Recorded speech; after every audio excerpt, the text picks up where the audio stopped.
नमस्कार साथियों, एक बार फिर आपके अपने मनपसंद सैनिक अविनाश भाई RSL में स्वागत है। साथियों, voice of ex serviceman movement की तरफ से एक सेमिनार का आयोजित किया गया था और यह seminar one rank one pension revision और एरियर के बारे में था।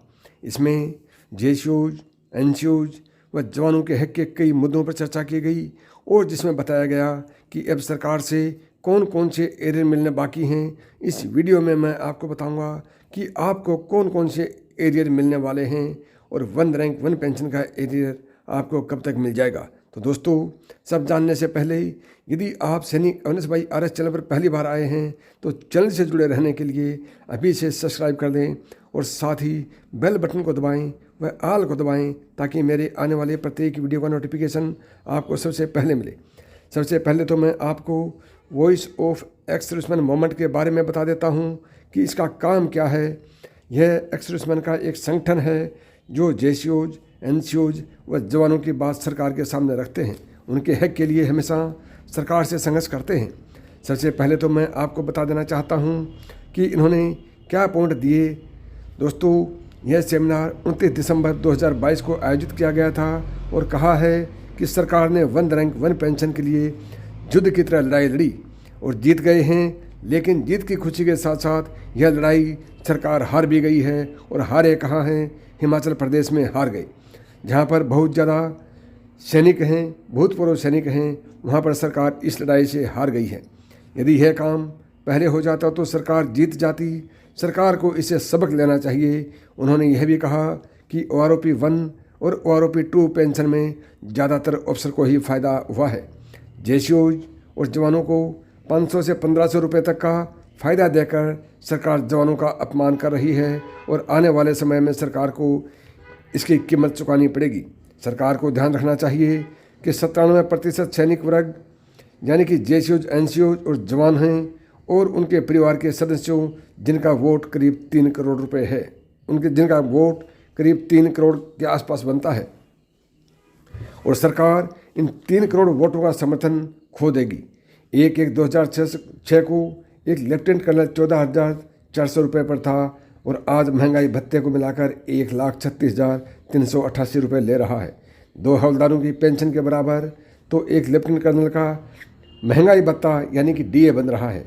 एक हवलदार, एक सार्जेंट, एक पेट्री अफसर सेना की बैकबोन होते हैं, लेकिन ब्रिटिश मानसिकता की सोच वाले लोग, अंग्रेज़ों के प्रभाव में मोदी सरकार वोट बैंक को ही तोड़ने में लगी है। सरकार को NATO, US फोर्स और अन्य आधुनिक सेनाओं में इस रंग के रोल का अध्ययन करना चाहिए। Voice of ex serviceman society ने उनकी मीटिंग में सरकार के जवान विरोधी रवैये के प्रति घोर नाराज़गी देखी गई और निम्नलिखित निर्णय लिए गए। सरकार को यह अधिकार दिया जाए कि जवान और JCOs को आप 500 से 1500 रुपये की बढ़ोतरी इस OROP 2 में दे रहे हो, वो भी अधिकारियों को दे दी जाए। जवानों को 1500 और 500 रुपये नहीं चाहिए। सरकार के खिलाफ एक विशाल प्रदर्शन 26 जनवरी 2023 के बाद दिल्ली में किया जाएगा। सभी JCOs व OR की संस्थाएं इसमें सहयोग करेंगी। उनसे संपर्क साधने की जिम्मेदारी IT सेल के जितेंद्र देव को दी गई है, जिनका मोबाइल नंबर है 9891371555। मोबाइल नंबर एक बार फिर सुने, 9891371555 है। ये जिम्मेदारी उनको दी गई है। देश की सभी संस्थाओं से आग्रह किया गया है कि इस अन्याय के विरुद्ध लड़ाई में अपना योगदान देने के लिए आप अपने मोबाइल नंबर जितेंद्र देव को नोट कराएं। इक्वल MSP के लिए दिल्ली हाई कोर्ट में फाइनल बहस के लिए बेस्ट एडवोकेट हायर किया जाए, जो कि अब से पहले किया जा चुका है। जवानों की जो सुविधाएं मिलती हैं वो JCOs OR के नाम पर अधिकारियों को दे दी जाती हैं और JCO OR को कुछ नहीं मिलता है।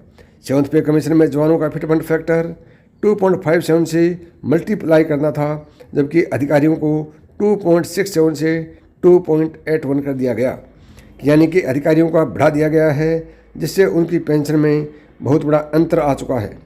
अब वही हाल डिसेबिलिटी पेंशन का है। जवानों को डिसेबिलिटी पेंशन कम मिलती है।